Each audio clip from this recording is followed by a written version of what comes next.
Hi అండి, ఎలా ఉన్నారు అందరూ? మేమైతే చాలా బాగున్నాం.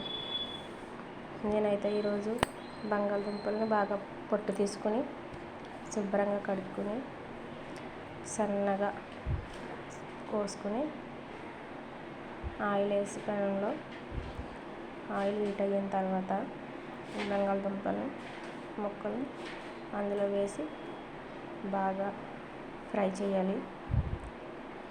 బాగా గోల్డెన్ బ్రౌన్ కలర్ వచ్చేంత వరకు బాగా ఫ్రై చేయాలి. అలా ఫ్రై చేసినట్లనే వేరేగా తీసేసుకొని మనం టేస్ట్కి సరిపడా ఉప్పు, మనం తినేంతగా కారం వేసుకుని కలిపేసుకోవడమే. బాగానే అంతే, టేస్టీగా బంగాళదుంప చిప్స్ రెడీ. ఈ వీడియో నచ్చితే లైక్ చేసి సబ్స్క్రైబ్ చేయండి అబ్బా.